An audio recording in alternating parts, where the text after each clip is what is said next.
Et si le fait de consommer des aliments que vous n'aimez pas était la meilleure chose à faire? Pas vous mentir, c'est la quatrième fois que je tourne cette vidéo. Je commence à péter mon crâne. C'est d'ailleurs pour ça que mon retour sur YouTube a été retardé.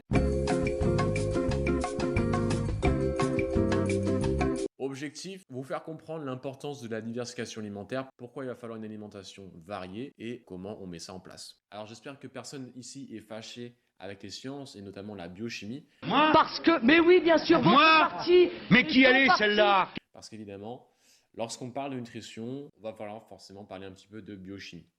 En l'occurrence, il faut comprendre quelque chose, c'est ce qu'on appelle la balance oxydative. Qu'est-ce que c'est que la balance oxydative? En fait, il faut comprendre déjà un paradoxe qu'on a au niveau de l'oxygène. C'est-à-dire que l'oxygène est fondamental pour la vie, c'est-à-dire que soit il est sous forme de gaz, soit il est sous forme du coup de liquide à travers l'eau, et qui permet tout simplement de créer la vie. A l'inverse, l'oxygène va avoir un rôle oxydatif. Cette oxydation va produire en fait un vieillissement. À travers ce paradoxe-là, on va avoir deux antagonistes qui vont s'appeler du coup les antioxydants et les radicaux libres. Les radicaux libres vont être produits par l'organisme ou vont être aussi apportés de manière exogène. Quand je parle d'hygiène de vie, je parle évidemment de l'alimentation. Une alimentation déséquilibrée, une alimentation ultra transformée va apporter davantage de stress oxydatif. Mais vous avez évidemment la même chose avec le tabac ou encore l'alcool. De l'autre balance, vous avez aussi du coup ces antioxydants. Vous en avez qui sont produits de manière endogène, c'est-à-dire qui sont produits à l'intérieur de votre corps. Et vous avez évidemment toute la partie exogène. Et c'est pour ça du coup, que je vous parle justement de légumes spécifiquement. Alors du coup, je vais peut-être vous rappeler quelques notions que vous avez eues en chimie lorsque vous étiez au lycée. Mais lorsque vous avez un atome, vous avez des couches d'électrons. Et sur cette dernière couche, vous allez en avoir plusieurs ou un seul, peu importe.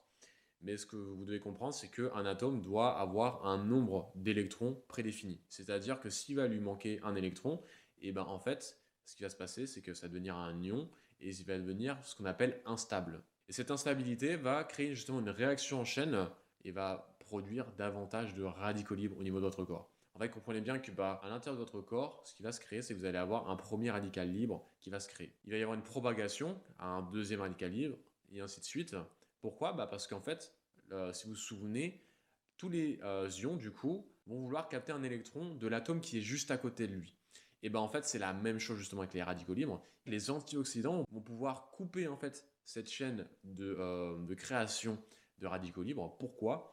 Et parce que tout simplement, les antioxydants, lorsqu'ils ont perdu leur électron, et en fait, ils restent stables. C'est-à-dire qu'ils ne vont pas aller chercher à piquer un électron à un autre atome. Et du coup, de par ce principe-là, vous comprenez bien que cette chaîne de radicaux libres qui était en train de se créer va alors du coup s'anéantir, va s'arrêter tout simplement. Et c'est ce qui va éviter du coup d'accumuler ce stress oxydatif qui va évidemment impacter votre vieillissement. Et je parle de vieillissement au niveau cellulaire. Donc maintenant que vous savez tout ça, vous comprenez pourquoi on va aller chercher ces vitamines, ces minéraux, et notamment du coup les polyphénols qui sont en fait une substance végétale qui est antioxydante. Et du coup en fait cette substance végétale elle va correspondre finalement à la couleur de l'aliment. Donc vous comprenez l'importance de la diversification alimentaire et notamment de varier son alimentation et surtout du coup sur nos légumes et sur nos fruits. Pour parler de diversification alimentaire, il faut comprendre en fait les notions et surtout du coup les origines d'une appétence alimentaire ou encore d'une aversion.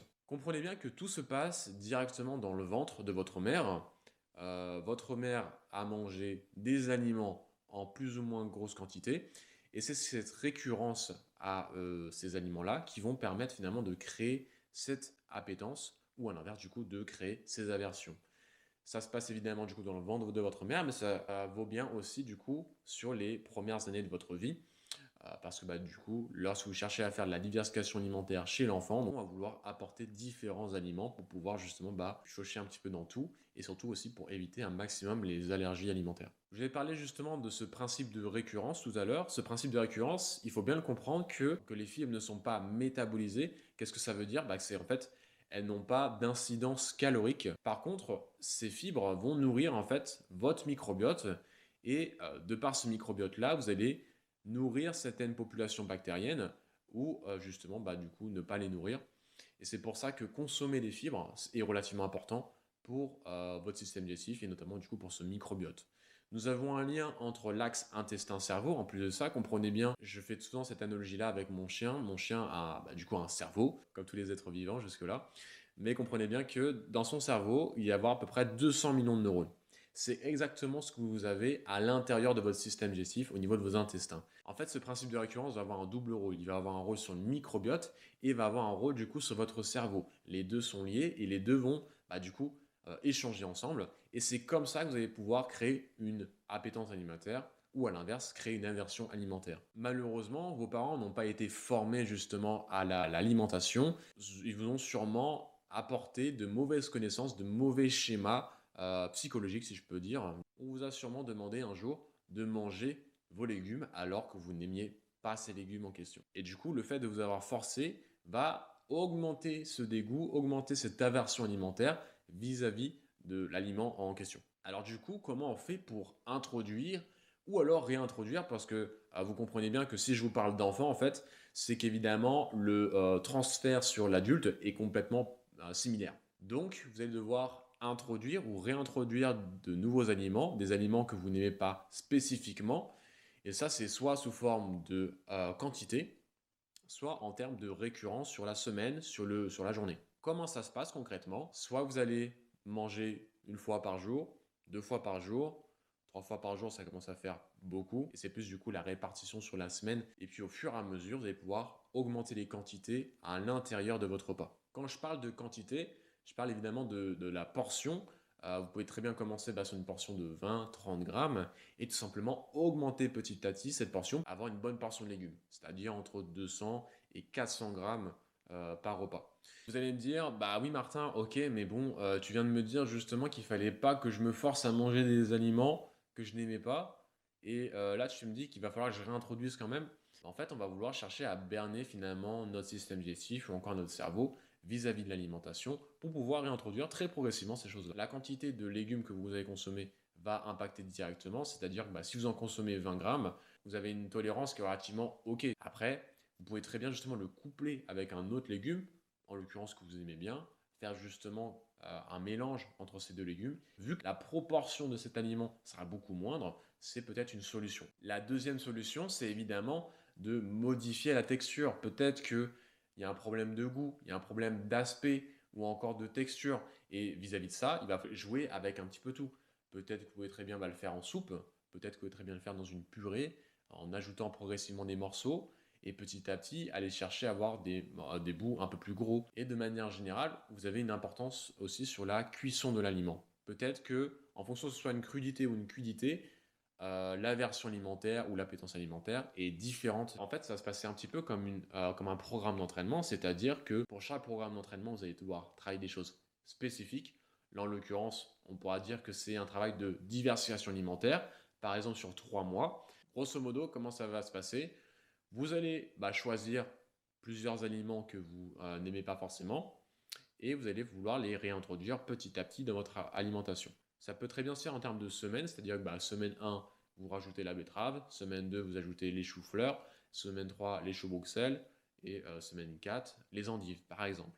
Et ce roulement au niveau des légumes, ça ne veut pas dire que vous mangez que ces légumes-là, hein, mais ça veut juste dire qu'en termes de travail très spécifiques, vont être sur ces différents aliments-là. Du coup, première semaine, vous réintroduisez par exemple 20 grammes sous forme liquide, sous forme, comment dire, en petits bouts. Testez justement toutes les variantes possibles, que ce soit cru, cuit, pour vous permettre finalement de créer une tolérance supérieure vis-à-vis de tout ça. Et du coup, vous pouvez très bien penser que sur ce deuxième mois, on va soit augmenter la récurrence, soit augmenter la quantité sur le repas même, et tout simplement du coup amener un changement. Alors évidemment, sur 3 mois, vous n'allez pas arriver de l'aliment le plus détesté à votre aliment favori, mais vous allez pouvoir créer une appétence de plus en plus et comprenez bien que votre système digestif de manière générale se renouvelle tous les 7 mois. Vous allez avoir une différence entre votre flore bactérienne il y a 7 mois et celle que vous avez aujourd'hui.